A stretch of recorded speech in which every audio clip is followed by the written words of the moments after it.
Praise the Lord, family. I want to believe that you've had a very blessed and a fruitful week. It's Pastor Derek and Sir Julia from the Marriage School coming your way today with our final series or our final session on the series Little Gestures That Mean a Lot to Wives.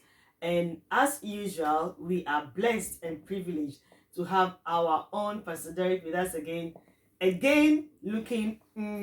You're welcome, Pastor Derek. Thank you. It's a blessing to have you and to tap from your wisdom and your knowledge every time. I hope you've had a good week. We thank God. Yes, I've had a blessed week. And all is well with you. Yes, by the grace Thank of God, all is well with me. So today being our last session on our series, Little Gestures That Mean So Much to Wives. What have you got for us, please? Right, God bless every one of you. We hope these videos are blessing you. You are sharing them. It's going far. Yes, another thing to do if you want your wife to be happy. You want things that go so far, mean a lot to your wife. Take her out. Take your wife out. Your wife is not a domestic animal that should just be kept in a coop. Go with her. Let her know she's not alone. Let her know that whatever she's battling or fighting with, she's not doing it alone, but that she has you behind her. It helps her if she's afraid, if there are questions you need to ask and you are there, you'll be able to help her, you boost her confidence, or you even ask some of those things. The places that she is not seeing, you can see and ask questions and gather more information to help her. Go with your wife when she has hospital appointments and other important appointments. It means a lot to them. What else can we learn? Yeah, listen to her. Learn to listen to your wife talk. Ladies like to talk. The talkative ones, the quiet ones, the average ones, they all like to be listened to. They like to talk. They are talking beings because they are stronger in the fine motor skills. They do more of the reasoning and talking, whilst we do more of the physicals and the actions, okay? So your wife is designed to talk. Allow her to talk. When she goes out and she comes, listen to her to talk. Listen to her for her to talk. Allow her to talk. Many wives are frustrated because they have husbands who cannot listen. And sometimes some of the arguments you are having is because you just don't listen to her. So take your time and listen to your wife talk. Let her know that she has a confidant in you, that she can come and tell you anything that bothers her and that you will listen. When she gets that confidence, it helps her to calm down and to relax. Sometimes our wives are pushed into the arms of wrong men and wrong friends because we are husbands who don't listen. The woman wants to talk. If you don't listen to her, she will go and look for somebody else to talk. I strongly believe that Adam was not giving Eve enough time to talk. That is why Eve ended up going to talk to the snake. If you don't give your wife the attention, you don't allow her to talk enough to you, she'll end up talking to snakes. And she'll bring the consequence of whoever she talks to into the marriage. So be very careful. Listen to your wife talk. Allow her to talk. Don't shut her down. You talk too much. Don't do that. Allow her to express herself about everything. Never allow your wife to talk to a snake, because when God comes, you'll be the one God will be questioning and not her. So talk to your wife. I remember one of the things that really attracted me to you was your ability to listen. There are people who think that their wives are only good inside the house, but it is not good. Take your wife out. Take her out to restaurants. Take her out to cinemas. Take her out to football. Take her out when you are going to visit your friends. Take her out when you're going to visit your family. Take her out when you are going nowhere. When you have nowhere to go, just take her out. Sometimes just have a drive. Just drive through town. Just drive through the countryside. Sometimes take her for a walk. Just walk in the neighborhood. Go and walk in a park. But whatever you do, take her out. Take her out to your programs, to your seminars. If you're a pastor, you are going to places to preach. Take your wife out. You have been invited to go and preach in another nation. Take your wife out. Some of you always leave your wives behind. Everything you do, you leave your wife behind. You are going on waiting. If your wife has the time, take her out. Go with her. Let people see you and your wife together. It shows that you are proud of her. It shows that you are showcasing her. It makes her feel confident that you are advertising her to ward off other women that, listen, don't come near because I am taken by this woman. All right, it goes so far. It gives your wife a lot of confidence. So please take your wife out. Take your wife out. A lot of the places you go with friends and all that, your wife is the person you should be going with. Not for some of the places you go with your brothers and sisters, it's your wife you should be going with. Please let your wife be your companion.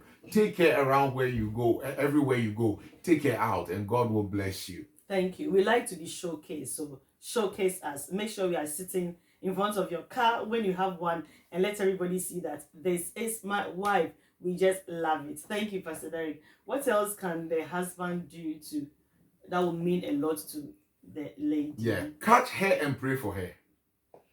Often as you can. Just catch your wife and lay your hands on her and just bless her. Yeah. There is power in the spoken word. There's power in the spoken blessing. There's power in the prayer of an authority. And you are an authority over your wife as a husband. Yeah.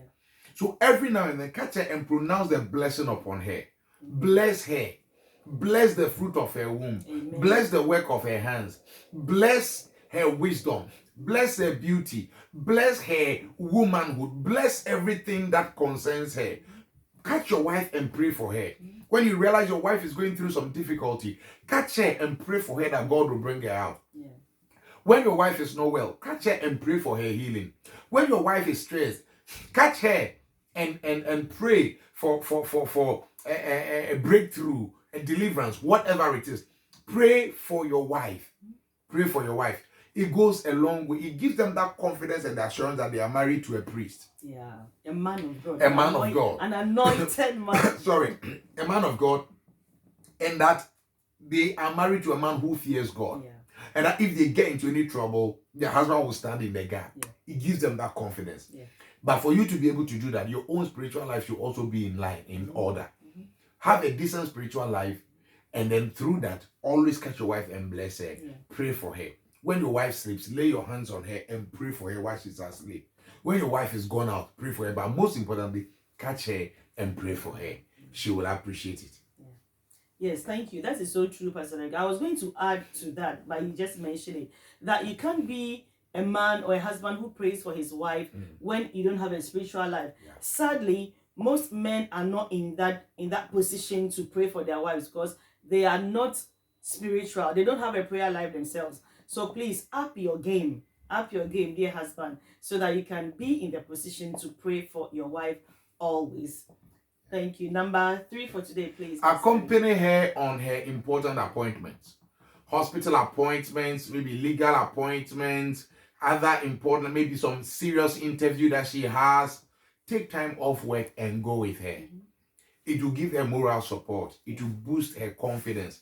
If she's got any form of medical appointment, maybe pregnancy or whatever. You still have it. Or it's gone. To a large extent. To a large extent. Because I remember I could just sit down with Pastor Derek and we could talk and he would just be listening and nodding and listening and nodding. And I saw that I could have a friend in this person who would always listen to me. That it didn't matter what I had to say. He was just there to listen. So please, dear husband, listen to your wife before she goes talking to a snake. What else can we learn today? Yeah, dedicate alone times for your wife.